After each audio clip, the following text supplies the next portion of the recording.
Hello everyone, welcome to my YouTube channel V418।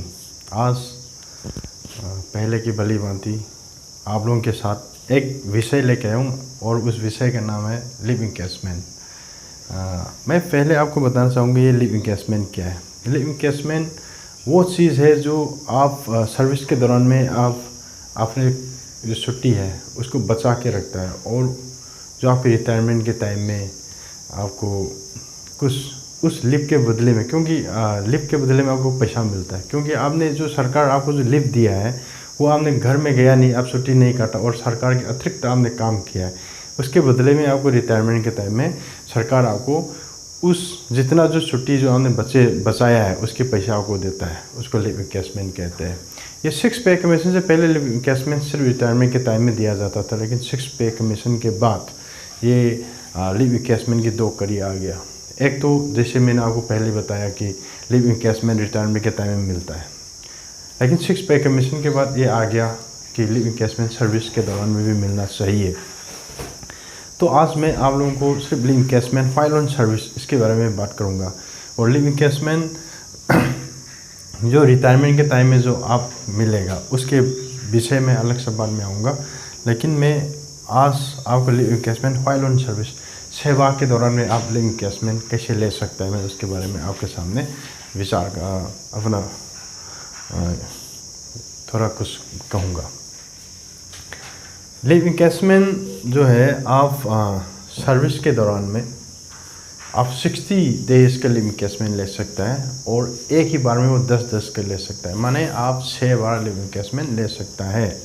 लेकिन एक ही बार जब आप लिव इनकेसमेंट लेंगे तो 10 दिन का लेगा, तो ये आपके पूरा सर्विस के दौरान में आपको 6 बार ले सकते हैं, यानी कि 60 डेज का लिव इनकेसमेंट आप अपने सर्विस के दौरान में ले सकते हैं।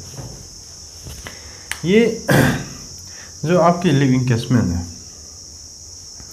ये सपोज मान लो आपके खाते में 100 दिन जमा है, मान लेते, और आप 10 दिन का लिव इनकेसमेंट ले लिया और 30 दिन का आपने छुट्टी लिया, तो क्या आप खाते से कितना गया 40, तो इससे कितना गया 100 से 40 गया तो 60 रहेगा, तो ये चलेगा।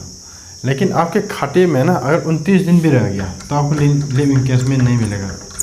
यानी कि माने आपके खाते में सपोज मान लो ये 100 दिन जमा है और आपने 60 डेज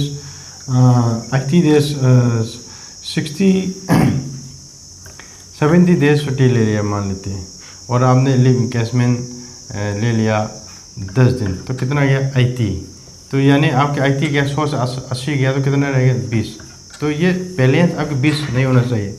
ये लिव इनकेसमेंट आपकी छुट्टी जो है आप जो लिया है और जो लिव इनकेसमेंट का जो दिन है वो सब माइनस आपके जमा खाता से माइनस करने के बाद जो कम से कम मिनिमम बैलेंस आपकी 30 दिन होना चाहिए, जब आपको लिव इनकेसमेंट 10 दिन का मिलेगा। तीसरा आपकी ये है कि आपकी लिव इनकेसमेंट जो है आपको LTC के दौरान में जब आप LTC निकलते हैं, कोई घूमने के लिए LTC या होम टाउन LTC या ऑल इंडिया LTC, उसके दौरान में भी आप लिव इनकेसमेंट 10 दिन का कर सकते हैं। लिव इनकेसमेंट निकालने की तरीका क्या है मैं आपको बताना चाहूँगा।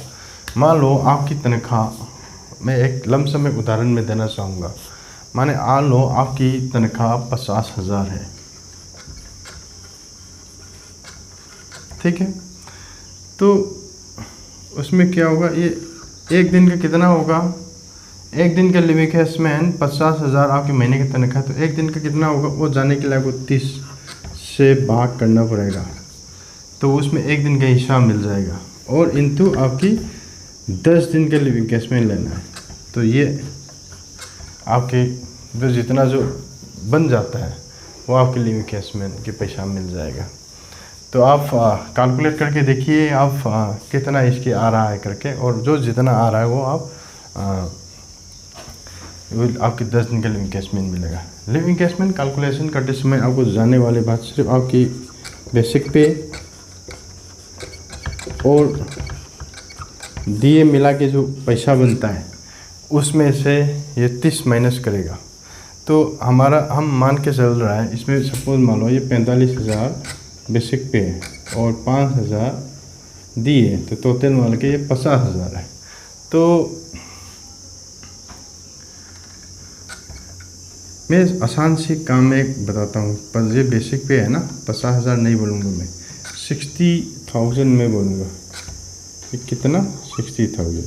तो आप इसको देखिए, ये कट गया, कितना रह गया? 20। तो कितना बन गया? 10 दिन के लिए इन्वेस्टमेंट आपकी 20,000 बन गया। तो ये आप 10 दिन का, अगर एक इंसान, एक कर्मचारी जो 60 डेज का बेसिक पे प्लस दिए का अमाउंट है, तो उसकी 10 दिन का तो सीधा 20,000 आ गया। इस तरह लिव कैलकुलेशन करते हैं और लिव इन्वेस्टमेंट देते हैं। तो समझने वाली बात ये है, अगर आपको लिव इन्वेस्टमेंट के बारे में कोई डाउट है तो इस वीडियो को दोबारा देखिए। कोई चीज़ें जानता नहीं है तो आप मेरे को कमेंट सेक्शन में पूछिए, मेरे को बताइए। मैं भी कोशिश करूँगा कि आप लोगों को अपना ज्ञान और साझा करने की कोशिश करूँगा। मैं भी इतना ज्ञानी नहीं हूँ, लेकिन मैं जो चाहता हूँ कि जो मेरे पास जो है, जो आप लोगों के साथ शेयर करूँ, आप लोग जाने और एक दूसरे को शेयर करते रहे और हम लोग आपस में आत्मनिर्भर बने, सशक्त बने। ये है मेरा विचार। आज के लिए इतना ही। Thank you.